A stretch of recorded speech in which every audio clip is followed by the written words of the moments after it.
الحمد لله نحمده ونستعينه ونستغفره ونؤمن به ونتوكل عليه ونعوذ بالله من شرور أنفسنا ومن سيئات أعمالنا ونعوذ بالله من شرور أنفسنا ومن سيئات أعمالنا ونعوذ بالله من شرور أنفسنا ومن سيئات أعمالنا من يهده الله فلا مضل له ومن يضلله فلا هادي له ونشهد أن لا إله إلا الله وحده لا شريك له ونشهد أن سيدنا ونبينا ومولانا محمدا عبده ورسوله أما بعد فأعوذ بالله من الشيطان الرجيم بسم الله الرحمن الرحيم كنتم خير أمة أخرجت للناس تأمرون بالمعروف وتنهون عن المنكر وتؤمنون بالله وقال تعالى في مقام آخر وَلْتَكُنْ مِنْكُمْ أُمَّةٌ يَدْعُونَ إِلَى الْخَيْرِ وَيَأْمُرُونَ بِالْمَعْرُوفِ وَيَنْهَوْنَ عَنِ الْمُنْكَرِ وَأُولَئِكَ هُمُ الْمُفْلِحُونَ صدق الله العظيم. عن أبي سعيد الخدري رضي الله تعالى عنه قال قال رسول الله صلى الله عليه وسلم من رأى منكم منكرا فليغيره بيده فإن لم يستطع فبلسانه فإن لم يستطع فبقلبه وذلك أضعف الإيمان.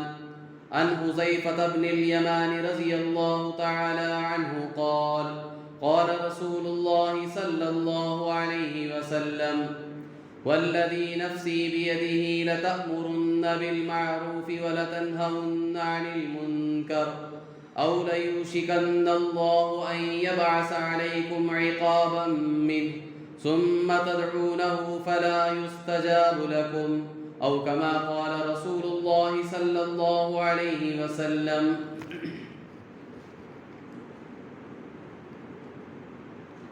بزرگان محترم،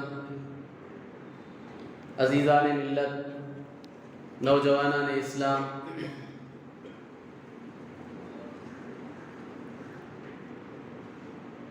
اللہ تبارک و تعالیٰ نے دنیا میں انسان کی رشد و ہدایت کے لیے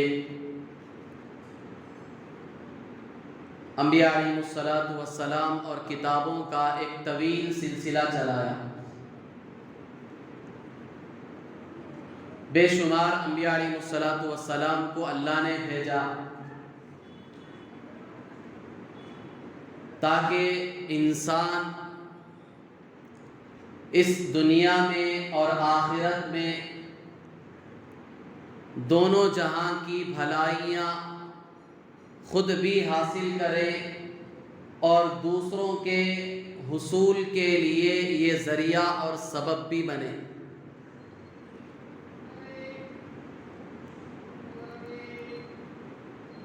ابھی خطبے میں میں نے آپ حضرات کے سامنے جو آیت پڑھی، اس میں اللہ تبارک و تعالی خاص طور پر اس امت کی تعریف کرتے ہیں، اس امت کی فضیلت بیان کرتے ہیں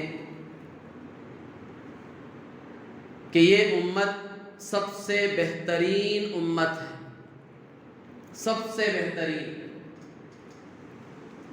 اب تک دنیا میں کتنی امتیں آئیں، صحیح معنوں میں اللہ تبارک و تعالیٰ ہی کو استعین ہے، لیکن ایک حدیث میں اللہ کے رسول صلی اللہ علیہ وسلم نے اس امت کی فضیلت بیان کرتے ہوئے یہ ارشاد فرمایا، مشکوٰۃ شریف میں روایت موجود ہے.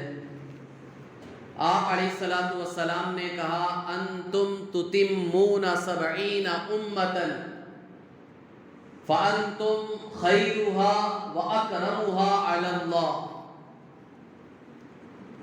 آپ علیہ الصلوۃ والسلام نے کہا کہ تم 70 امتوں کو مکمل کرنے والی ہو، یعنی تم سے 70 امتوں کی تکمیل ہوئی ہے۔ تم سے پہلے 70 امتیں گزری ہیں اور ان تمام میں تم سب سے بہتر ہو اور تم سب سے شرافت رکھنے والی امت ہو اللہ کے نزدیک۔ تمہاری عزت، تمہارا مقام اللہ کے نزدیک بہت اونچا ہے۔ اس روایت میں اللہ کے رسول صلی اللہ علیہ وسلم نے کہا کہ تم 70 امتوں کو مکمل کرنے والی ہو۔ اس کا کیا مطلب ہے؟ شارحین حدیث نے اس کے مختلف مطالب بیان کیے ہیں۔ بعض شراح حدیث کہتے ہیں اس کا مطلب یہ ہے کہ تم سے پہلے جو بڑی بڑی امتیں گزری ہیں، چھوٹی امتیں بھی آئی ہیں، بڑی امتیں بھی آئی ہیں، تم سے پہلے جو بڑی بڑی امتیں گزری ہیں ان کی تعداد 69 تھی، یعنی 60 پر 9 تھی۔ جو بڑی بڑی امتیں گزری ہیں، چھوٹی وہ بہت زیادہ ہیں۔ جو بڑی بڑی امتیں جیسے موسیٰ علیہ السلام کی امت ہے، عیسیٰ علیہ السلام کی امت ہے، داؤد علیہ السلام کی امت ہے، یعقوب علیہ السلام کی امت ہے، ابراہیم علیہ السلام کی امت ہے، یہ سب بڑی بڑی امتیں ہیں۔ تو تم سے پہلے جو بڑی بڑی امتیں 69 گزری ہیں ان میں سے تم 70ویں امت ہو، اور ان ساری بڑی بڑی امتوں میں تم سب سے بہتر ہو اللہ کے نزدیک، اور اللہ کے نزدیک تمہاری عزت سب سے زیادہ ہے۔ ایک مطلب حدیث کا یہ ہے 70۔ اور بعض شراح حدیث یہ بیان کرتے ہیں کہ یہاں 70 کا عدد وہ کثرت کو بتانے کے لیے بیان کیا گیا۔ عربوں میں عام طور پر کوئی بھی چیز زیادہ بتانا مقصود ہوتا، اس کی زیادتی کو بتانی ہوتی تو 70 کا لفظ استعمال کرتے تھے عرب۔ تو قرآن نے بھی اسی کے مطابق بہت سی جگہ یہ لفظ استعمال کیا، احادیث میں بھی یہ لفظ استعمال ہوا ہے۔ تو حدیث میں یہ مطلب ہے کہ تم سے پہلے جتنی بھی امتیں گزری ہیں جن کی تعداد بہت زیادہ ہے، ان میں تم وہ آخری امت ہو جو سب کی تکمیل کے لیے آئی ہو، اور ان میں تم سب سے بہتر ہو، سب سے زیادہ عزت والی۔ بہرحال قرآن پاک کی آیت میں اور اسی طرح اس حدیث میں بھی اللہ اور اس کے رسول صلی اللہ علیہ وسلم نے اس امت کی بہت بڑی فضیلت بیان کی، اور قرآن پاک میں اس کی وجہ بھی بیان کی ہے کہ تم بہترین امت کیوں ہو، تمہیں ہم نے اتنا اونچا مقام کیوں دیا، تمہیں اتنی عزت ہم نے کیوں دی۔ اس سے پہلے بھی بہت امتیں گزری ہیں، بڑی بڑی امتیں گزری ہیں، تم سب سے آخر میں آئی ہو، تمہیں اتنا اونچا مقام ہم نے کیوں دیا۔ قرآن خود اس کی وجہ بیان کرتا ہے، کنتم خیر امت، تم سب سے بہترین امت ہو، اخرجت للناس، لوگوں کی نفع رسانی کے لیے نکالی گئی ہو۔ تمہیں جو اللہ تعالیٰ نے پیدا کیا ہے وہ لوگوں کو نفع پہنچانے کے لیے پیدا کیا ہے، نقصان پہنچانے کے لیے، کہ تمہاری ذات سے آدمی کو دوسرے لوگوں کو نفع پہنچنا چاہیے، نقصان نہیں پہنچنا چاہیے۔ شیخ سعدی نے اسی مضمون کو ایک شعر میں بیان کرنے کی کوشش کی ہے۔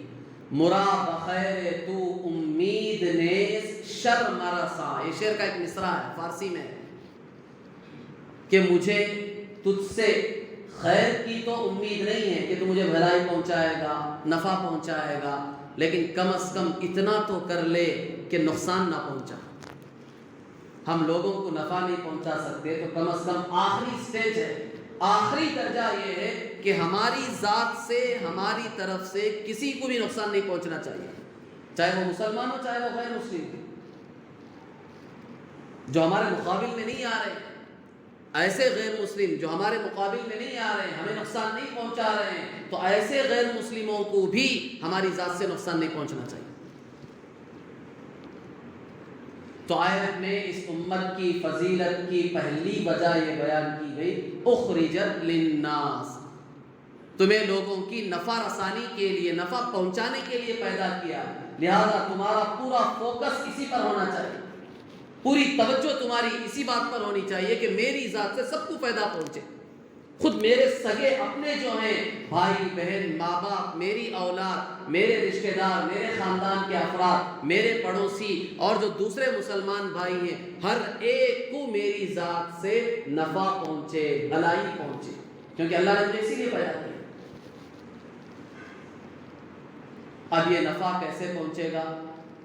اس کے بہت سارے طریقے ہیں نفع پہنچانے کے، بہت سارے طریقے ہیں نفع پہنچانے کے، پیسوں کے ذریعے سے، دوسری چیزوں کے ذریعے سے، اور طرح طرح سے ہم لوگوں کی مدد کر کے ان کو نفع پہنچا سکتے ہیں، یہ بھی نفع پہنچانے کے طریقے ہیں۔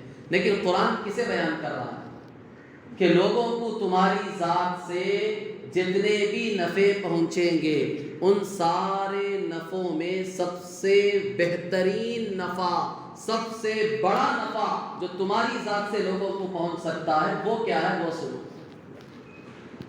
یہ بھی نفع پہنچانا ہے، پیسوں کے ذریعے سے، دوسری چیزوں کے ذریعے سے، فلاں کا کام نہیں ہو رہا آپ نے کام کرا دیا، فلاں کو کام پر نہیں لیا جا رہا تھا آپ نے اس کی سفارش کرا دی، بہت سے طریقے نفع پہنچانے کے۔ لیکن قرآن کسے بیان کر رہا ہے کہ تمہاری ذات سے لوگوں کو نفع پہنچنا، اس میں سب سے بہتر طریقہ کیا ہے، راستہ کیا ہے اس کا؟ قرآن کہتا ہے تأمرون بالمعروف وتنہون عن المنکر، اس کا سب سے بہترین راستہ یہ ہے کہ تم لوگوں کو نیک کاموں کا، اچھی باتوں کا، اچھی چیزوں کا حکم کرو، ان کو بتاؤ کہ یہ اچھی اچھی چیزیں ہیں، یہ اچھی اچھی باتیں ہیں، ہمیں اسے کرنا چاہیے۔ قرآن کہتا ہے تمہاری ذات سے لوگوں کو نفع پہنچنے کے جتنے طریقے ہیں ان میں سب سے بہترین طریقہ یہ ہے کہ لوگوں کو تم اچھی باتوں کا، اچھی چیزوں کا حکم کرو، ان کو بتاؤ، سمجھاؤ کہ یہ اچھی اچھی باتیں ہیں، یہ اچھی اچھی چیزیں ہیں، ہمیں اس پر عمل کرنا چاہیے۔ اور پھر دوسرا وَتَنْهَوْنَ عَنِ الْمُنْكَرِ، برائیوں سے روکنا، بری باتوں سے، بری چیزوں سے، برے کاموں سے ان کو روکنا، ان کو سمجھانا کہ یہ بری باتیں ہیں، یہ بری چیزیں ہیں، ان سے ہمیں بچنا چاہیے۔ قرآن کہتا ہے کہ یہ سب سے بہترین چیز ہے جو تمہاری ذات سے لوگوں کو نفع پہنچنے کا راستہ ہے۔ یہاں قرآن میں جو دو لفظ استعمال کیے، معروف اور منکر، معروف کے معنی بھلائیاں، اچھی چیزیں، اسی میں غیروں کو دین کی دعوت دینا یہ بھی بھلائی میں داخل ہے، اسی طرح لوگوں کو نماز کا حکم دینا، نماز کے بارے میں سمجھانا یہ بھی معروف میں داخل ہے، اچھی چیزوں میں، بھلائی میں داخل ہے، لوگوں کو روزے کا حکم دینا، لوگوں کو زکوٰۃ کا حکم دینا، اور بھی دوسرے جتنے بھی اعمال ہیں جو اچھے کہلائے جاتے ہیں وہ معروف میں داخل ہیں۔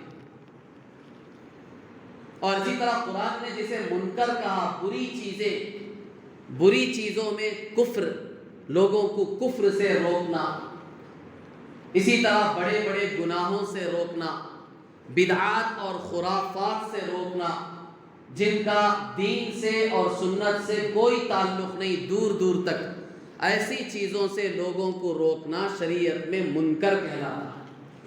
تو قرآن کہتا ہے کہ تم بہترین امت ہو، تمہارا مقام بہت اونچا ہے، بہت اعلیٰ ہے، تم لوگوں کے نفع رسانی کے لیے پیدا کی گئی ہو، اور تمہارے ذات سے لوگوں کو نفع پہنچنے میں سب سے بہترین راستہ وہ یہ ہے کہ تم لوگوں کو اچھے کاموں کا حکم کرو، برائیوں سے روکو۔ تو قرآن پاک کی اس آیت میں اس امت کی بڑی فضیلت بیان کی گئی، اور اس فضیلت کی ایک وجہ بھی بیان کی گئی کہ لوگوں کو نفع پہنچانا، چونکہ اس امت کا ایک بڑا طبقہ یہ کام کرے گا کہ اس کی ذات سے لوگوں کو نفع پہنچے گا، تو اس لیے ہمیں ہم نے تمہیں اونچا مقام دیا ہے ساری امتوں پر، اس سے پہلے جتنی بھی امتیں گزری۔ اور روایتوں میں آتا ہے کہ اللہ تبارک و تعالیٰ نے اس امت کو پچھلی امتوں پر کئی طریقے سے فضیلت دی۔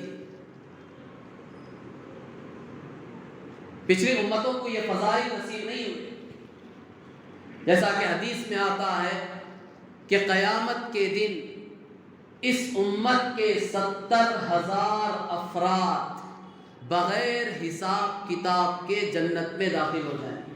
کوئی حساب نہیں، نہ ان کو کوئی کتاب دکھائی جائے، نہ رجسٹر دکھایا جائے، کچھ بھی نہیں۔ قبروں سے اٹھیں گے، میدان محشر میں جمع ہوں گے، جمع ہوتے ہی اعلان ہوگا، کھڑے ہو جاؤ، این الصابرون، کھڑے ہو جاؤ۔ تو اللہ تعالیٰ کی طرف سے وہ طے ہو جائیں گے افراد، وہ سب کھڑے ہو جائیں گے، اللہ کہیں گے چلے جاؤ، سیدھے جنت میں چلے جاؤ، تمہارا حساب نہیں، نہ تمہیں کوئی رجسٹر دکھایا جائے گا، نہ تمہارے نامہ اعمال تمہیں دکھائے جائیں گے، نہ پوچھے جائیں، کچھ بھی نہیں، سیدھے جنت میں چلے جاؤ۔ کیا خوش قسمت طبقہ ہوگا وہ۔ یہ صرف اس امت میں سے اٹھایا جائے گا، پچھلی امتوں میں سے ایک فرد کو بھی ایسا نہیں اٹھایا جائے گا۔ یہ صرف اس امت کی فضیلت ہے۔ پچھلی امتیں بڑی بڑی گزری ہیں، موسیٰ علیہ السلام کی، عیسیٰ علیہ السلام کی، ابراہیم علیہ السلام کی، نوح علیہ السلام کی، داؤد علیہ السلام کی، سلیمان علیہ السلام کی، بڑی بڑی امتیں گزری ہیں، لیکن ان میں سے کسی کو ایسے اٹھا کر بغیر حساب کے جنت میں نہیں بھیجا جائے گا۔ یہ اس امت کی فضیلت ہوگی کہ کہا جائے گا اٹھ جاؤ، 70,000 سے زائد۔ عباس شارحین حدیث اس کا مطلب یہ بیان کرتے ہیں کہ وہ صرف 70,000 نہیں ہوں گے، اس سے کئی زیادہ ہوں گے۔ یہ حدیث میں زیادتی کو بتانے کے لیے، ہمیں سمجھانے کے لیے 70,000 کا لفظ استعمال کیا گیا، ورنہ اس سے بھی بڑا طبقہ ہوگا وہ اس امت کا جو بغیر حساب کتاب کے سیدھے جنت میں چلا جائے گا۔ اللہ تعالیٰ اس طبقے میں ہم سب کو بھی شامل فرمائے۔ دعا مانگتے رہنا چاہیے۔ اللہ بھی تو ہمارے جذبات کو دیکھتے ہیں نا، کہ بندے کو کیا چاہیے، مانگا کرو۔ اللہ کی ذات سے یہ بعید نہیں ہے کہ ہم اس سے مانگتے رہیں موت تک، اور اللہ ہمیں اس طبقے میں شامل نہ کرے۔ مانگتے رہو، کوشش کرتے رہو کہ ہم بھی اس طبقے میں داخل ہو جائیں، صبر کرنے والے بن جائیں، کہ جو بھی حالات آئیں گے، جو بھی مصیبتیں آئیں گی اللہ کی طرف سے، اس پر صبر کریں گے، گلا شکوہ نہیں کریں گے، شکایت نہیں کریں گے، جس حال میں اللہ نے ہمیں رکھا ہے اس پر راضی رہیں گے۔ کوشش کرتے رہو، اللہ سے مانگتے رہو، اللہ اس طبقے میں ہمارا نام بھی شامل فرما، کیونکہ ہم اس لائق نہیں کہ اللہ کو حساب دے کے جنت میں جائیں۔ ہے کوئی دعویٰ کرنے والا ہم میں سے کہ میں حساب دے کے جنت میں چلا جاؤں گا؟ ہے میرے پاس ایسے اعمال؟ اللہ کے رسول صلی اللہ علیہ وسلم نے تو بی بی عائشہ سے فرمایا، اللہ کے رسول صلی اللہ علیہ وسلم کثرت سے ایک دعا مانگا کرتے تھے، اللہم حاسبنی حسابا یسیرا، اے اللہ تو میرا حساب آسان فرما۔ اللہ کے نبی مانگتے تھے، بہت مانگتے تھے۔ ایک دن اما جان عائشہ صدیقہ رضی اللہ تعالیٰ عنہ نے پوچھا، اللہ کے رسول آپ یہ دعا مانگتے ہیں حساب یسیر، حساب یسیر یہ کیا چیز ہے؟ آسان حساب جو آپ مانگتے ہیں یہ کیا چیز ہے؟ اللہ کے رسول صلی اللہ علیہ وسلم نے فرمایا، اے عائشہ حساب یسیر، آسان حساب یہ ہے کہ کل قیامت کے دن اللہ تبارک و تعالیٰ بعض لوگوں کو بلائیں گے، بلا کر ان کا نامہ اعمال ان کو دکھایا جائے گا، دیکھو یہ تمہارے کرتوت ہیں، یہ سب تم کر کے آئے ہیں، پورا دکھایا جائے گا۔ اس کے بعد اللہ تعالیٰ رجسٹر بند کر دیں گے، کہیں گے جنت پہ چلے جاؤ۔ دیکھیں گے، سب دکھائیں گے، پورا سب کچھ دکھائیں گے۔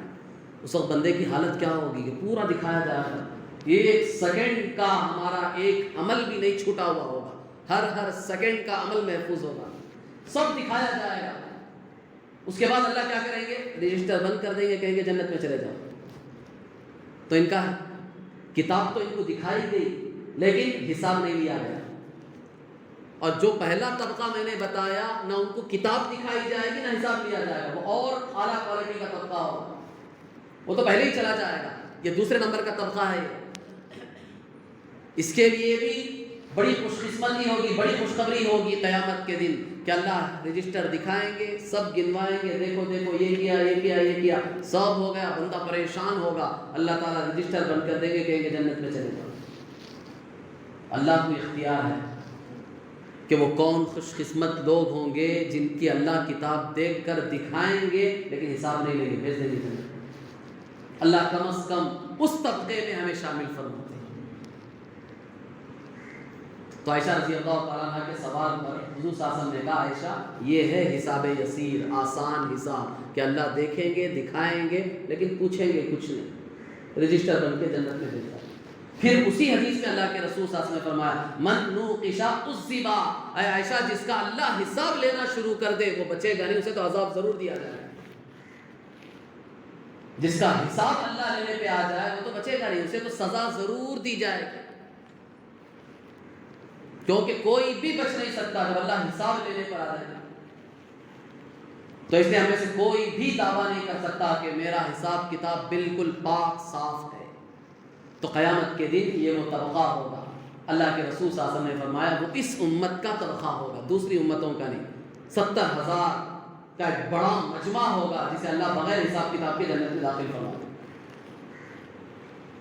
اور اسی طرح اس امت کے فضائل بیان کرتے ہوئے قرآن نے خود کہا وَجَعَلْنَاكُمْ أُمَّةً وَسَطًا لِتَكُونُوا شُهَدَاءَ عَلَى النَّاسِ وَيَكُونَ الرَّسُولُ عَلَيْكُمْ شَهِيدًا، کہ کل قیامت کے دن ہر امت کو بلایا جائے گا، ان کے نبی کو بلایا جائے گا، امت سے پوچھا جائے گا یہ تمہارے نبی تھے، انہوں نے دین کا پیغام تم تک پہنچایا یا نہیں پہنچایا؟ امتیں کہیں گی نہیں پہنچایا، کھلا انکار کر دے گی ماں۔ کیوں؟ اس لیے کہ اگر زبان سے یہ کہیں کہ پہنچایا تھا تو اللہ پوچھیں گے عمل کیوں نہیں کیا، تو پھنس جائیں گے، دوزخ میں ڈالیں گے۔ تو اس لیے یہ امتیں کہہ دیں گی کہ نہیں پہنچایا، انہوں نے ہمیں دین نہیں پہنچایا، دین کی بات ہم تک نہیں پہنچائی۔ اب اس وقت جب ہر امت اپنے اپنے نبی کو جھٹلائے گی کہ انہوں نے ہم تک دین نہیں پہنچایا، انہوں نے ہم تک دین نہیں پہنچایا، امت محمدیہ کھڑی ہوگی، حضور صلی اللہ علیہ وسلم کی امت کھڑی ہوگی، سن رہی ہوگی، سب دیکھ رہی ہوگی کیسے بے غیرت لوگ ہیں یہ کہ اپنے نبی کو جھٹلا رہے ہیں، کہ اپنے نبی کو جھوٹا ثابت کر رہے ہیں کہ انہوں نے دین نہیں پہنچایا۔ تو یہ امت کھڑی ہوگی اور کہے گی اللہ ہم گواہی دیتے ہیں کہ ان کے نبیوں نے ان تک دین پہنچایا، ہم گواہی دیتے ہیں کہ ان کے نبیوں نے ان تک دین پہنچایا ہے۔ پوری امتیں پریشان ہو جائیں گی، یہ کون ہے جو ہمارے خلاف گواہی دے رہے ہیں؟ یہ تو اس وقت نہیں تھے، ہم ان کو جانتے نہیں پہچانتے، یہ کون ہے؟ اللہ تعالیٰ بھی پوچھیں گے تم کیسے گواہی دے رہے ہیں؟ کیا تم اس وقت موجود تھے؟ تم نے دیکھا تھا، تم نے سنا تھا؟ تو یہ امت کہے گی ہمیں ہمارے رسول صلی اللہ علیہ وسلم نے بتلایا تھا کہ ہر نبی نے اپنی اپنی امتوں تک دین کو پہنچایا تھا۔ یہ امت جواب دے، ہم جو گواہی دے رہے ہیں وہ اس لیے دے رہے ہیں کہ ہمارے نبی نے ہمیں بتلایا ہے، قرآن میں بتلایا، حدیث میں بتلایا کہ ہر امت کو ان کے نبی نے دین پہنچایا۔ تو پھر حضور صلی اللہ علیہ وسلم سے پوچھا جائے گا کیا آپ نے ان کو بتایا تھا؟ یہ جو آپ کی امت گواہی دے رہی ہے کھڑے ہو کر ان کے خلاف، کیا آپ نے ان کو بتایا تھا؟ تو حضور صلی اللہ علیہ وسلم کہیں گے کہ یقیناً میں نے ان کو بتایا تھا۔ تو یہ صرف اس امت کی خصوصیت ہوگی کہ قیامت کے دن ہر نبی کی دعوت کی گواہی یہ امت دے گی، جبکہ خود ان کی امتیں ان کی تکذیب کریں گی، جھٹلا دیں گی، لیکن یہ امت ہوگی جو ہر نبی کی دعوت کی تصدیق کرے کہ ہر نبی نے اپنی اپنی امتوں تک دین پہنچایا تھا۔ یہ صرف اس امت کی فضیلت ہے۔ اور پھر جنت میں جتنی امتیں جائیں گی ان میں سب سے بڑی تعداد وہ اس امت کی ہوگی۔ یہ سب فضیلتیں ہیں اس امت کی، سب سے بڑی تعداد اس امت کی ہے، اور سب سے پہلے جو جنت میں جائے گی وہ بھی یہی امت ہو۔ بے شمار فضائل اس امت کے اللہ تعالیٰ نے بیان فرمایا، اللہ کے رسول صلی اللہ علیہ وسلم نے بیان فرمایا۔ اور ایک روایت جس میں اللہ کے رسول صلی اللہ علیہ وسلم نے بڑی عجیب بات بیان فرمائی۔ حضور صلی اللہ علیہ وسلم نے کہا کہ میری امت پر اللہ کی خاص رحمت ہے، اللہ کی خاص رحمت ہے میری امت پر۔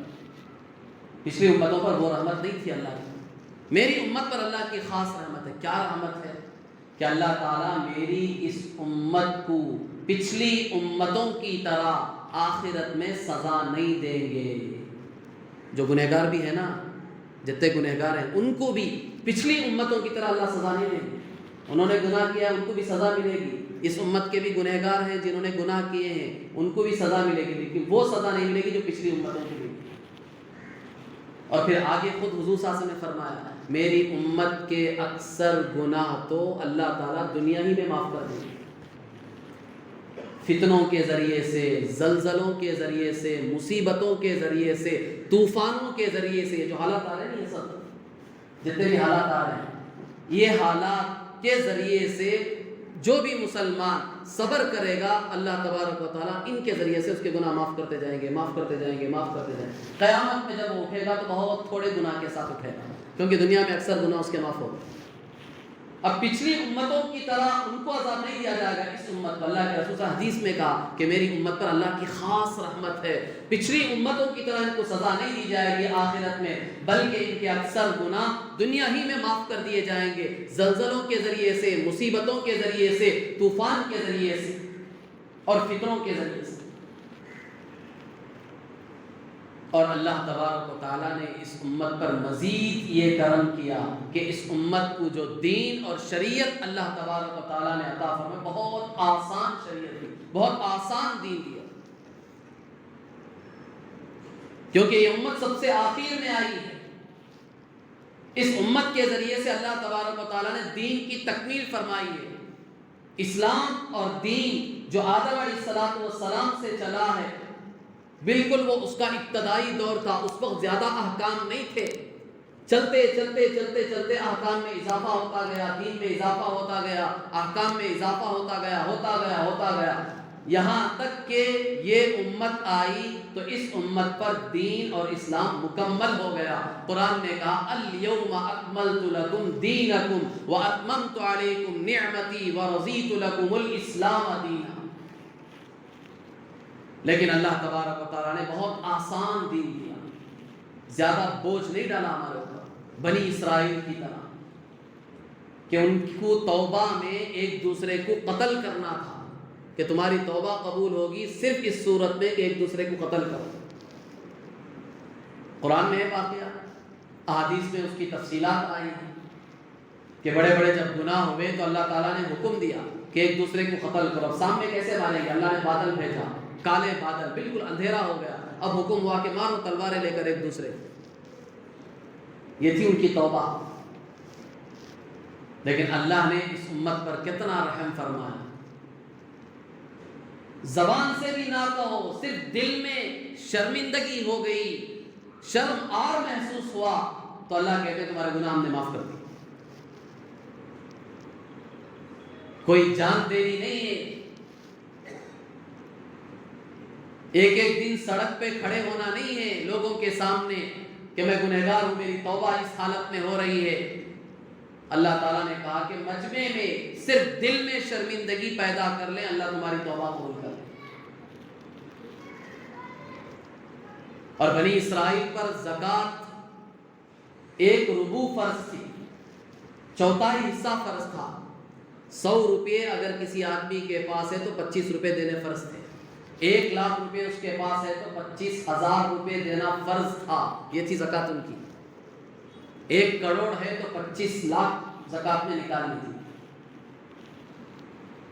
لیکن اللہ تعالیٰ نے اس امت پر رحم فرمایا، کتنی آسان کر دی زکوٰۃ اللہ تعالیٰ نے کہ 100 میں صرف 2.5 روپے نکالو، 1000 میں صرف 25 روپے نکالو، 1 لاکھ میں صرف 2,500، 2,500 روپے 1 لاکھ میں۔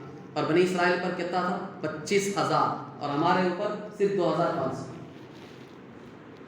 اتنا آسان کر کے دیا ہے دین، لیکن اس کے باوجود بھی امت کا ایک بڑا طبقہ زکوٰۃ ادا نہیں کرتا۔ دین بہت آسان ہے، شریعت بہت آسان دی گئی ہے، اس کے باوجود بھی عمل کرنے کے لیے تیار ہے۔ بنی اسرائیل میں کپڑے نجس ہو جاتے، ناپاک ہو جاتے، دھونے کا حکم نہیں تھا، سیدھے سیدھے کاٹ کے پھینک دو، جہاں نجاست لگی ہے اتنا حصہ کاٹ کے پھینک دینا ہے، دھونے سے پاک ہونے کا مسئلہ ہی نہیں تھا۔ بنی اسرائیل میں اتنی سخت تھی شریعت ان کے لیے، جہاں ناپاکی لگی اتنا حصہ کاٹ کر پھینک دو کپڑے میں۔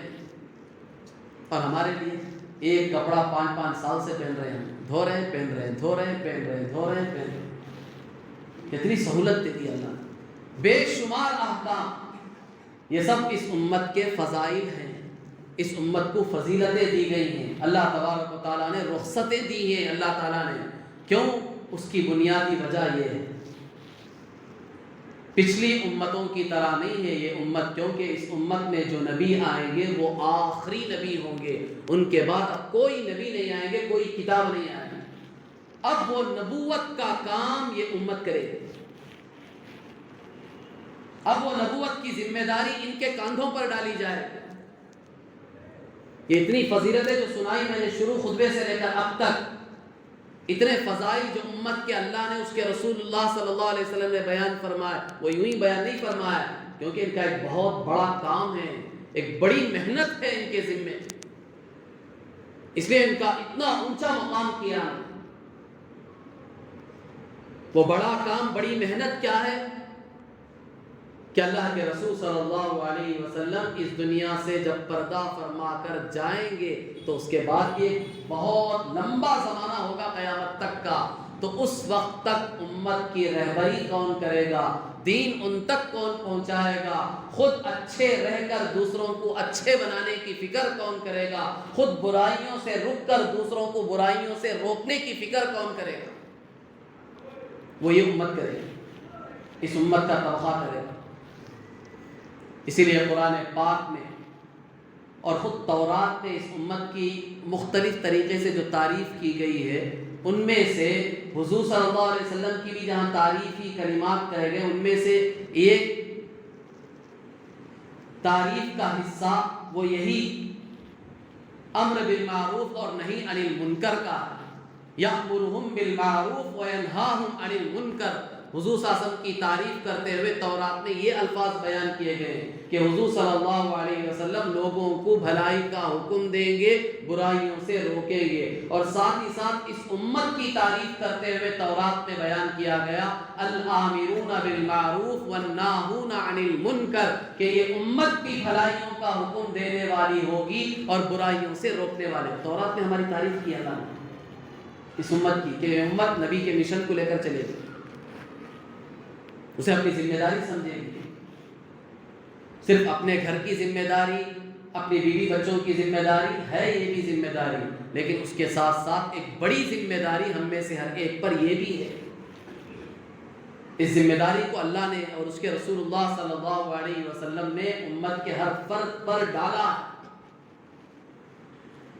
کہ اس ذمہ داری کو لے کر تمہیں چلنا ہے۔ اسی لیے قرآن پاک میں تعریف کی گئی وَلْتَكُمْ مِنْكُمْ أُمَّةٌ يَدْعُونَ إِلَى الْخَيْرِ وَيَأْمُرُونَ بِالْمَعْرُوفِ وَيَنْهَوْنَ عَنِ الْمُنْكَرِ وَأُولَٰئِكَ هُمُ الْمُفْلِحُونَ۔ تم میں سے ایک جماعت ایسی ضرور ہونی چاہیے جو ہر وقت لوگوں کو نیک کام کا حکم کرتے رہے اور برائیوں سے روکتے رہے۔ اللہ تعالیٰ نے کہا اولئک هم المفلحون، یہی لوگ فلاح یاب ہیں، یہی لوگ کامیاب ہیں، یہی لوگ نجات پانے والے ہیں، یہ جو کام کریں گے۔ آپ جس انداز سے ہو، جس طریقے سے ہو، دین کی بات لوگوں کو پہنچائیں، اسے اپنا مشن بنائیں، ضرورت بنائیں،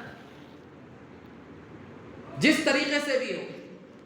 کوئی ایک راستہ خاص دین کے لیے یہ شریعت نے طے نہیں کیا ہے، کوئی بھی راستہ کسی بھی طریقے سے اپنی بساط، اپنے طاقت کے بقدر ہم کسی بھی طریقے سے لوگوں تک دین پہنچائیں، ان کو بھلی باتیں بتائیں، برائیوں سے روکیں۔ یہ کام ہم میں سے ہر ایک کر سکتا، اپنی جگہ پر رہ کر کر سکتا۔ اللہ نے جتنی طاقت دی ہے، جتنی ہماری بساط ہے، ہم وہاں تک پہنچ کر بھی کر سکتے ہیں۔ کوئی خاص راستہ اللہ نے طے نہیں کیا ہے، بس دین پر خود عمل کرنا، دوسروں کو دین پر لانے کی ہمیں فکر کرنا، اور خود برائیوں سے رکنا اور دوسروں کو برائیوں سے روکنے کی فکر کرنا۔ یہ امت کا قرہ امتیاز ہے، اس وجہ سے امت کی بڑی فضیلت بیان کی۔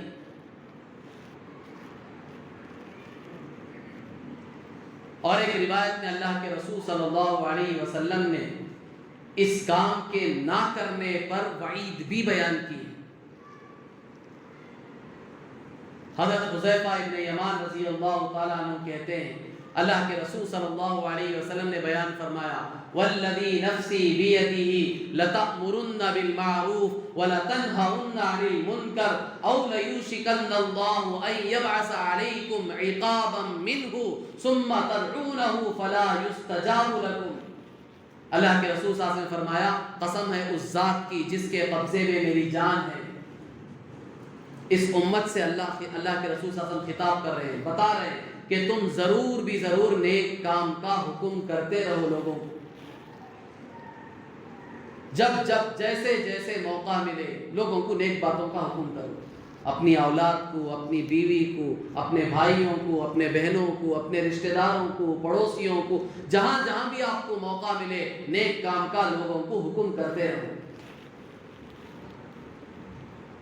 اور تم ضرور بھی ضرور لوگوں کو برائیوں سے روکتے رہو وَلَتَنْهَوْنَ عَنِ الْمُنْكَرِ، یہ بھی تمہارے ذمہ ہے، برائیوں سے بھی لوگوں کو اپنی بساط کے مطابق روکتے رہو، جتنی طاقت ہے جسے آپ روک سکتے ہیں آسانی سے ان کو روکو برائیوں سے۔ اگر تم یہ کام نہیں کرو گے تو آپ علیہ السلام نے فرمایا او لیوشکن اللہ ان یبعث علیکم عقابا منہ، قریب ہے کہ اللہ تبارک و تعالیٰ تمہارے اوپر عذاب نازل کر دے۔ ایسا نہیں ہوگا کہ پوری امت برباد ہوگی، پوری امت پر عذاب آئے گا، کیونکہ اللہ کے رسول صلی اللہ علیہ وسلم نے خود فرمایا کہ میری امت پر اللہ عمومی عذاب نہیں ڈالے گا، جیسے پچھلی قومیں ایک دم پوری کی پوری قومیں برباد ہوئی ہیں، ہلاک ہوئی ہیں، عذاب میں مبتلا ہوئی ہیں، اللہ کے رسول صلی اللہ علیہ وسلم کے صدقے میں اللہ اس عذاب سے اس امت کو اللہ نے بچا لیا۔ عمومی عذاب تو نہیں آئے گا، لیکن وقتاً فوقتاً جگہ جگہ اللہ عذاب ڈالیں گے اگر یہ کام چھوڑو گے، تو قریب ہے کہ اللہ تبارک و تعالیٰ تمہارے اوپر اپنی طرف سے عذاب نازل کر دے، ثم تدعونہ فلا یستجاب لکم، اس کا نتیجہ یہ ہوگا کہ تم دعائیں مانگتے رہو گے، مانگتے رہو گے، مانگتے رہو گے، بزرگوں سے کہہ کر دعائیں کراتے رہو گے، تمہاری دعا قبول نہیں ہوگی۔ آج ہو رہا نہیں ہو رہا، خود دعائیں مانگ رہے ہیں،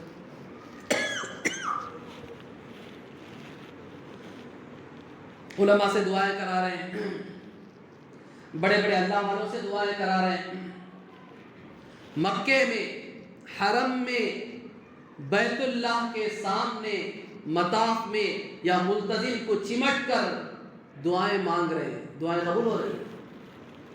دعائیں قبول نہیں ہو رہی۔ ثم تدعونہ فلا یستجاب لکم، جو ذمہ داری، جس ذمہ داری کی وجہ سے، جس کام کی وجہ سے ہم نے تمہیں مقام دیا تھا، جس کام کی وجہ سے ہم نے تمہیں فضیلتیں دی تھی، اگر وہ چھوڑ دو گے، دعائیں مانگو گے، دعائیں قبول نہیں ہوگی تمہاری۔ لیکن امت پوری کی پوری اس طرح اس ذمہ داری سے فارغ نہیں ہوگی، بلکہ امت کا ایک طبقہ ہوگا جو اس ذمہ داری کو پورا کرے، چاہے وہ مدارس کی شکل میں ہو، چاہے وہ خانقاہ کی شکل میں ہو، چاہے وہ دعوت و تبلیغ کی شکل میں ہو، یا اور دین کے جتنے شعبے ہیں، یہ سب دین کا کام ہے جو اپنی ذمہ داری کو پورا کر رہے ہیں، ادا کر رہے ہیں۔ کوئی خاص طریقہ، کوئی خاص راستہ نہ اللہ نے نہ اس کے رسول اللہ صلی اللہ علیہ وسلم نے طے کیا۔ ہر صدی میں دعوت کا کام ہوا ہے، ہر صدی میں دین کی محنت ہوئی ہے، طریقے الگ رہے ہیں، زمانے کے اعتبار سے طریقے الگ رہے ہیں۔ حضرت مولانا مفکر اسلام ابو الحسن علی میاں ندوی رحمۃ اللہ علیہ نے ایک کتاب لکھی ہے، تاریخ دعوت و عزیمت، 5 جلدوں میں، بڑی بہترین کتاب ہے۔ حضرت عمر بن عبد العزیز رحمۃ اللہ علیہ جو پہلی صدی کے 99 میں یہ خلیفہ بنے تھے، 101 ہجری میں ان کا انتقال، صرف 2.25 سال کی حکومت ہے، وہاں سے لے کر 13ویں صدی 14ویں صدی تک ہر صدی میں، ہر 100 سال میں دعوت کا کام، دین کا کام کس طریقے سے ہوا ہے، کس انداز سے ہوا ہے، سب پوری تاریخی حوالوں سے حضرت نے جمع کیا اس کتاب میں۔ 5 جلدوں میں تاریخ دعوت و عظیمت، اور بہت بڑی شخصیت تھی۔ 1999 میں 1999 میں حضرت کا انتقال ہوا تھا۔ بہت بڑی عالمی شخصیت تھی۔ ہمارا عجم تو عجم، پورے عرب میں ان کا ڈنکا بجتا تھا، عرب ان کو اپنا استاد مانتے تھے، ایسی بڑی شخصیت تھی۔ انہوں نے پوری تفصیل جمع کی۔ تو ہر زمانے میں اللہ نے دین کا کام لیا ہے، اپنے نیک بندوں سے دعوت کا کام ہوا ہے، طریقے کچھ بدلے ہوئے تھے اس زمانے کے اعتبار سے۔ آج کے دور میں دین کا کام ہو رہا ہے، دین کی محنت ہو رہی ہے، اس کی مختلف شکلیں ہیں۔ دین ایک ہیرے کی طرح ہے، اس کے ٹکڑے ٹکڑے ہو گئے ہیں، ہر ٹکڑا ہیرا ہی ہے۔ کوئی ایک ٹکڑا صرف ہیرا کہے یہ نہیں ہے، بلکہ ہر ٹکڑا ہیرا ہے، پورا مجموعہ مل کر ہیرا ہے۔ تو دین کی محنت مختلف طریقوں سے ہو رہی ہے آج کے دور میں بھی، مدارس کی شکل میں، خانقاہ کی شکل میں، دوسری شکلوں میں، دعوت و تبلیغ کی شکل میں، سب شکلوں میں دین کا کام ہی ہو رہا ہے۔ لوگوں تک دین کی باتیں پہنچائی جا رہی ہیں، ان کو بھلائیوں کا حکم دیا جا رہا ہے، برائیوں سے روکا جا رہا ہے۔ مختلف پلیٹ فارموں سے دین کا کام، دین کی محنت ہو رہی ہے۔ لیکن ان تمام محنتوں میں ایک عمومی پلیٹ فارم، ایک عمومی میدان، وہ دعوت و تبلیغ کا ہے۔ اسے تو ماننا پڑے گا کہ پورے عالم میں، دنیا کے چپے چپے میں، کونے کونے میں، چاہے وہ عجم ہو، چاہے وہ عرب ہو، چاہے وہ آباد علاقے ہوں، چاہے وہ غیر آباد علاقے ہوں، چاہے وہ بستیاں ہو یا جنگل ہو، چاہے وہ خشکی ہو، زمین کا حصہ ہو، چاہے وہ سمندر کا حصہ ہو، چاہے وہ پہاڑ پہ رہنے والی بستیاں ہوں، کوئی جگہ نہیں بچی جہاں دعوت و تبلیغ کی یہ محنت نہ پہنچی۔ تو آج کے دور میں ایک عمومی پلیٹ فارم، ایک عمومی دین کی محنت کا راستہ اللہ تبارک و تعالیٰ نے چلایا ہے۔ اس کے ذریعے سے ہر پڑھا لکھا، ان پڑھ، جاہل، چھوٹا بڑا، نوکر، غلام، آقا، بڑے بڑے ملکوں کے صدور، بڑے بڑے لوگ، فلم ایکٹرز، کوئی بھی ایک فرد بھی، دنیا کے کسی قسم کا ایک فرد بھی آپ نہیں بتا سکتے جو اس محنت سے بچا ہو، جس کے پاس یہ دین نہ پہنچا اور اس جماعت نے دین نہ پہنچایا۔ اسی لیے میں نے صاف وضاحت کی، دین کی محنت دوسرے طبقے بھی کر رہے ہیں، انکار نہیں، ان کی محنتیں بھی ہو رہی ہیں، الحمدللہ ان کے ذریعے سے بھی عالم میں کام پہنچا ہے۔ لیکن اس زمانے میں ایک آسان راستہ خود دین سیکھنے کا اور دوسروں تک دین پہنچانے کا۔ اب اتنی بڑی بڑی عمر کے لوگ تھوڑی مدرسے میں آ کر داخلہ لیں گے، ہر ایک داخلہ لے نہیں سکتا۔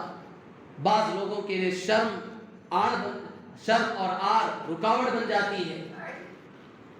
تو یہ دعوت و تبلیغ کا ایک عمومی میدان ہے کہ اس میں چھوٹا بڑا، نوجوان بوڑھا، مرد عورتیں، پڑھے لکھے ان پڑھ جاہل، جو بھی ہیں، جس لائن کے بھی ہیں، ہر ایک کے لیے بڑی ہی آسان انداز میں، آسان طریقے سے دین سیکھ بھی سکتا ہے اور دوسروں تک دین پہنچا بھی سکتا ہے۔ کتنے لوگ نہیں ہیں ہمارے سامنے، کون انکار کرے گا اس محنت کا؟ کیا ہمارا ضمیر اندر سے گواہی دے گا اس بات؟ انکار کر دے گا ہمارا ضمیر، ہمارا دل؟ کیسے کیسے لوگ کیسی کیسی حالت میں تھے، کیسی کیسی زندگیاں گزر رہی تھی، وہ اس محنت میں لگے، خود سدھرے اور اللہ تبارک و تعالیٰ نے انہیں ذریعہ بنایا اور ہزاروں کی تعداد میں لوگ ان کے ذریعے سے دین پر آئے، دین پر چلنے والے بنے۔ تو غرض بزرگان محترم، تو اللہ کے رسول صلی اللہ علیہ وسلم نے احادیث میں اور اسی طرح اللہ تبارک و تعالیٰ نے قرآن پاک کی مختلف آیتوں میں اس امت کی جو فضیلت بیان کی ہے، ان میں سے ایک خاص فضیلت اور اس کی وجہ وہ یہ بیان کی ہے کہ یہ امت سب سے بہترین امت ہے. اس امت کو سب سے بہترین اس وجہ سے کہا گیا ہے کہ لوگوں کی نفع رسانی کے لیے پیدا کی گئی، لوگوں کی بھلائی کے لیے پیدا کی گئی ہے، لوگوں کو نفع پہنچانے کے لیے ان کو پیدا کیا گیا. اور قرآن خود کہتا ہے نفع پہنچانے کا بہترین طریقہ یہ ہے تأمرون بالمعروف وتنہون عن المنکر، لوگوں کو نیک باتوں کا، بھلی باتوں کا حکم کرتے رہو اور ان کو برائیوں سے روکتے رہو اپنی طاقت کے بقدر. جتنی اللہ نے تمہیں طاقت دی ہے برائیوں سے بھی روکو. حدیث میں جیسے کہ اللہ کے رسول صلی اللہ علیہ وسلم نے اس کی ترتیب بتائی. حضرت ابو سعید خدری رضی اللہ تعالیٰ عنہ راوی حدیث سے فرماتے ہیں آپ علیہ الصلوۃ والسلام نے کہا من رأى منکم منکرا فلیغیرہ بیدی فإن لم یستطع فبلسانی فإن لم یستطع فبقلبی وذلک اضعف الایمان. تم میں سے جو بھی کوئی منکر کو دیکھے، کوئی گناہ کی چیز، کوئی گناہ کی بات دیکھے سنے تو چاہیے کہ وہ اس کو ہاتھ سے روکے. اگر تمہارے میں اتنی طاقت ہے، سامنے والا کمزور ہے، تم اسے اطمینان سے روک سکتے ہو تو اسے ہاتھ سے روکو کہ غلط کام کر رہے ہو، فلاں پر تم ظلم کر رہے ہو، تم فلاں گناہ کر رہے ہو، اسے ہاتھ سے روکو اگر روک سکتے ہو. اگر تمہیں خود نقصان پہنچنے کا اندیشہ ہے، میں اسے ہاتھ سے روکوں گا تو وہ مجھے نقصان پہنچا سکتا ہے، ایسا اگر تمہیں ڈر ہے، خوف ہے، تو پھر اللہ کے رسول صلی اللہ علیہ وسلم نے دوسرا راستہ بتایا، دوسرا آپشن ہے تمہارے پاس. فَإِن لَّمْ يَسْتَطِعْ فَبِلِسَانِهِ، اگر ہاتھ سے نہیں روک سکتے تو کم از کم زبان سے تو روکو، زبان سے بولو، اسے سمجھاؤ حکمت کے ساتھ، جوش سے نہیں بلکہ حکمت کے ساتھ. موقع محل دیکھ کر مجمع میں گناہ کر رہا ہے تو سب کے سامنے مت ڈانٹو. وہ جب مجمع سے باہر نکل جائے گا، تنہائی میں کبھی آپ کو ملے گا، ملاقات کرے گا تو اسے بٹھا کر چائے وغیرہ پلا کر تھوڑی سی قربت حاصل کر کے اسے سمجھاؤ پرسوں میں نے دیکھا اتنے بڑے مجمع میں آپ فلاں کام کر رہے تھے، یہ غلط ہے، شریعت میں اس سے منع کیا گیا، یہ اچھی چیز نہیں ہے. ایک مسلمان ہونے کے ناطے یہ ہمارے شاعر شان نہیں. وہ آپ کی بات کو لے گا. مجمع میں اگر عین اسی وقت تم اسے ڈانٹو گے تو کیا ہوگا؟ ضد پیدا ہوگی اس کے اندر، وہ اور جمے گا، کہے گا میں کروں گا، آپ کون ہوتے ہیں روکنے والے. اب اس سے کیا ہوگا کہ گناہ پر اصرار کرنے والا بعض مرتبہ کفر تک پہنچ جاتا ہے. اللہ ہم سب کی حفاظت ہے. ہمارے نوجوان اللہ معاف فرمائے، اللہ ان کو صحیح سمجھ دے، عقل دے. بعض مرتبہ کوئی آدمی روکتا ہے برائیوں سے تو ضد اور ہٹ درمی میں کھلم کھلا کہتے ہیں میں یہی کروں گا، آپ کون ہوتے ہیں روکنے والے، جاؤ. حالانکہ گناہ پر اصرار کرنا، ہٹ درمی کرنا کفر تک پہنچا دیتا آدمی. یہ اللہ کا کتنا کرم ہے کہ سمجھانے والا ہے جو تمہیں آ کے سمجھا رہا ہے، تمہاری دنیا اور آخرت بچانے کی فکر کر رہا ہے. اس کا احسان سمجھو، یہ نہیں کہ وہاں ہٹ درمی اور ضد کرتے ہوئے گناہ پر اصرار کرو. تو اللہ کے رسول صلی اللہ علیہ وسلم نے دوسرا راستہ بتایا فَإِن لَّمْ يَسْتَطِعْ فَبِلِسَانِهِ، ہاتھ سے نہیں روک سکتے تو زبان سے سمجھاؤ اچھے طریقے سے. اگر تم یہ محسوس کر رہے ہو کہ میں اسے زبان سے بھی نہیں سمجھا سکتا، وہ مجھے مار دے گا یا نقصان پہنچائے گا، اگر ایسا اندیشہ ہے، ڈر اور خوف ہے، تو پھر حضور صلی اللہ علیہ وسلم نے تیسرا راستہ بتایا. کتنا آسان ہے دین، کتنی سہولت دی ہے، ہمیں سے ہر ایک کر سکتا ہے، کیوں نہیں کر سکتا. حضور صلی اللہ علیہ وسلم نے کہا فَإِن لَّمْ يَسْتَطِعْ فَبِقَلْبِهِ، کم از کم دل میں برا سمجھ لو. اتنا تو کر سکتے ہیں نا سب. ایک آدمی غلط کام کر رہا، ہاتھ سے نہیں روک سکتے، زبان سے بول کر نہیں روک سکتے، تو حضور صلی اللہ علیہ وسلم نے آخری راستہ بتایا فَبِقَلْبِهِ، دل میں اسے برا سمجھو، یہ جو کام کر رہا بہت غلط کر رہا ہے، ایسا نہیں کرنا چاہیے. ایک مسلمان ہو کر ایسا کام کر رہا ہے، ایسی چیزیں اختیار کیے ہوئے، یہ دل میں برا کم از کم سمجھنا چاہیے.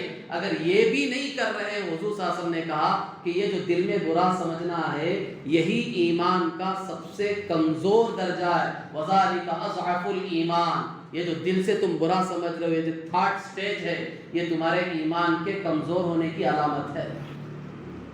لیکن کم از کم اتنا بھی اگر تم کر لو گے تو تمہاری جو ذمہ داری تھی نیک کاموں کا حکم کرنا، برائیوں سے روکنا، برائیوں سے روکنا، وہ ذمہ داری ایک نہ ایک درجے میں ادا ہو جائے. کیوں؟ اس لیے کہ تمہارے پاس وہ طاقت نہیں ہے، ہاتھ سے روک سکتے ہو نہ زبان سے روکنے کی طاقت ہے، تو آخری طریقہ بتایا برائیوں سے روکنے کا کہ دل میں برا سمجھ لو کم از کم۔ اور یہ ایمان کا سب سے کمزور درجہ، اگر یہ بھی نہیں کر رہے ہو تو پھر تمہارا ایمان آخر کس چیز کا نام ہے؟ کس کام کا ہے آخر تمہارا ایمان؟ کہ گناہ ہو رہے ہیں، اللہ کی نافرمانیاں ہو رہی ہیں اور ہمیں کوئی واسطہ ہی نہیں ہے۔ ہمارے آنکھوں کے سامنے ہماری اولاد گناہ کر رہی ہے، ہمارے بیوی بچے کر رہے ہیں، دوست احباب کر رہے ہیں، لوگ کر رہے ہیں، عام پبلک کر رہی ہے اور ہم اسے برا بھی نہیں سمجھ رہے ہیں، تو پھر ایمان آخر کس کام کا ہے؟ یہ ہمارا ایمان پھر کس کیٹیگری میں جائے گا؟ وہ تو حدیث میں بیان ہی نہیں کیا حضور صلی اللہ علیہ وسلم۔ یہ تو تیسرا سٹیج بتایا، دل میں برا سمجھنا یہ بھی ایمان کا کمزور درجہ ہے۔ اور جو مسلمان دل میں برا بھی نہیں سمجھ رہا تو اب آپ اندازہ لگائیں کہ اس کے بارے میں کیا حکم ہوگا۔ تو اس لیے ہم میں سے ہر ایک کو چاہیے کہ اللہ کے رسول صلی اللہ علیہ وسلم نے جو طریقہ بتایا ہے اس پر عمل کرنے کی کوشش کرے، ایک مسلمان ہونے کی حیثیت سے۔ آپ علیہ الصلاۃ والسلام دنیا سے جا چکے ہیں، تو یہ ذمہ داری ہر امتی پر ہے کہ وہ اس بات کی کوشش کرے کہ خود دین پر چلوں اور دوسروں کو دین پر چلانے کی فکر کروں۔ یہ ہم میں سے ہر ایک کی ذمہ داری ہے، اس ذمہ داری کو ادا کرنا چاہیے۔ دعا فرمائیں کہ اللہ تبارک و تعالی ہم سب کو صحیح معنوں میں دین کو سمجھ کر اس کے مطابق عمل کرنے کی توفیق عطا فرمائے، اور جو ذمہ داری اللہ اور اس کے رسول صلی اللہ علیہ وسلم نے ہمارے کاندھوں پر ڈالی ہے، اللہ تعالیٰ اس کے لیے ہم میں سے ہر ایک کو صحیح معنوں میں ہمت بھی عطا فرمائے، اور ایسے اسباب اور راستے بھی اللہ ہمارے لیے مہیا فرمائے کہ جس کے ذریعے سے دین ہم بھی دوسروں تک پہنچائے، تاکہ ہمارے ذریعے سے بھی انسان ہدایت پر آ جائے۔ ایک آدمی بھی اگر ہمارے ذریعے سے ہدایت پر آ گیا، دین پر چلنے والا ہو گیا، تو ہماری آخرت کی بخشش کے لیے یہی کافی ہو جائے۔ اللہ تعالی ہم سب کو کہنے سننے سے زیادہ عمل کی توفیق عطا فرمائے۔